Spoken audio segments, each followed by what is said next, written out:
Are certifications a good idea in Fire Emblem?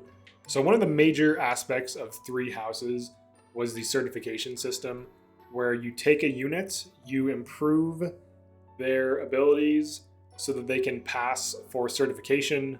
And usually, passing certification just means that you meet requirements. So, say for example, we want to make Dorothea a mercenary.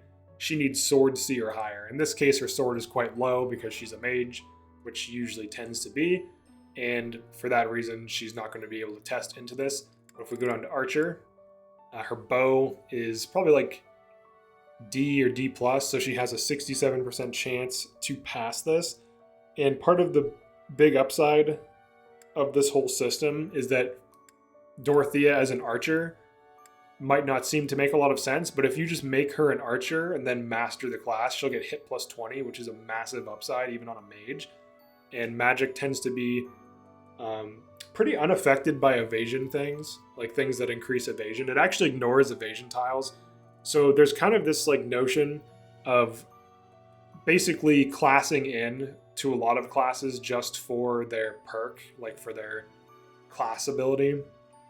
And one thing I find myself doing is just like mindlessly giving every single physical class brigand, even if they're going to be like, even if they're going to end up as like a paladin. So right now, Ferdinand actually just finished mastering his brigand, so I can probably throw him on Cav. Now, does it matter if he's on Cav? In terms of what Cav learns, which I think is Desperation Blow or whatever the hell, or Desperation. I think it's just called Desperation. That's not really that useful. However, the increased movement, like just Kanto and the movement is worth it until he hits Paladin, so I guess I'll just switch him into Cav. Kanto is probably the best ability in the game. It's just so powerful. But you can see here, even though I'm just gonna stick him on Paladin and that's gonna be his endgame class, he still is gonna get the +2 strength and then the death blow. So it kind of becomes this huge gimmick where, because I can min-max, I will. Now, just, that might just be me personally, but I would argue a lot of players do this. You can even see it here. This female Byleth is on a flyer, and, here's the thing. Even if I don't want to be a flyer on this character, like let's say I want to stay in Sacred one or whatever, which I think she is, or Enlightened one, you actually can do that. But now I have Darting Blow, Death Blow, Speed +2, Strength +2, and then Sword Prowess. And then I could sit on this class for a while if I wanted to, or I could become a Falcon Knight long term. It doesn't matter. But I get a fair early, plus all these ridiculous things. So she's like a lightning fast ground unit. There's no Kanto, but I would like to master that, like just for the +3 damage from Sacred Power. I also have Professor's Guidance Plus, which is nice. But pretty crazy. Now, as to, is the system good? I think the old system was the best, where you just have a thief, or not a thief, like a bandit, or not a bandit. You don't get bandits, those are enemies.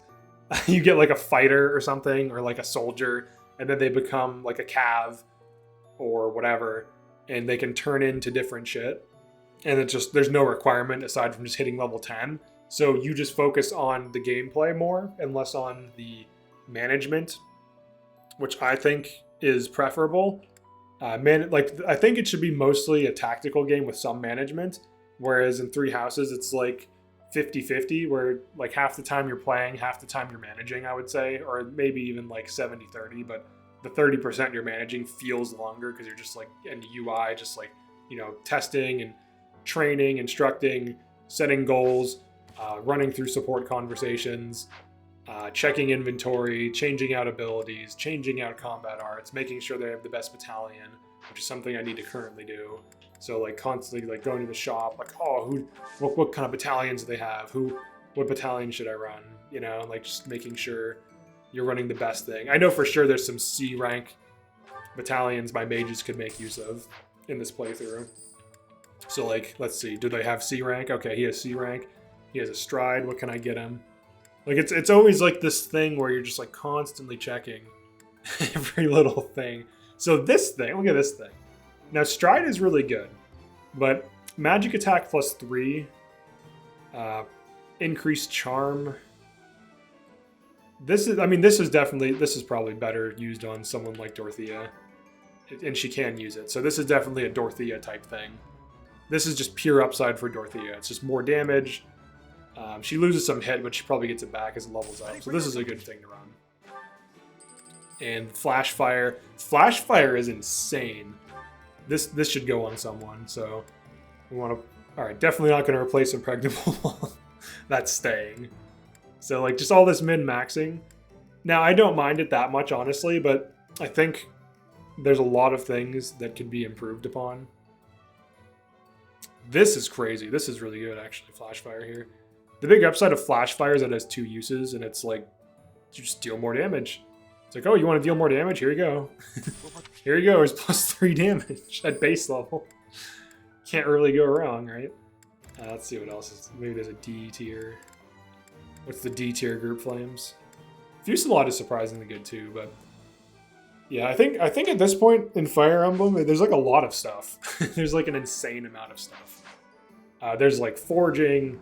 Like even just look at these menus. Back in the day, it used to just be these two, and now we have Battalion Guild, Blacksmith, and then the whole thing with Blacksmith is you have to like manage forging things, and that's its own thing as well. Yeah, I mean, systems keep getting more complicated, and they, you know, like to introduce things, take them out, kind of balance it, try to play with it a little bit. And this is the system we're at now, where it's like, I could imagine for a new player, this could be overwhelming to some degree. Now, it does filter out the results. So, like, you know, Lindhart, he's not going to be able to spec into all these things. It's just showing you what he can. And, you know, back in the day, if they handed you a priest, it's like, well, that priest is just going to become a bishop. You know, like, that's it. That's what it becomes.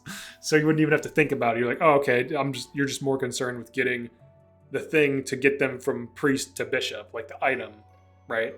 I think it's like guiding staff or something, or guiding ring. I think that's correct.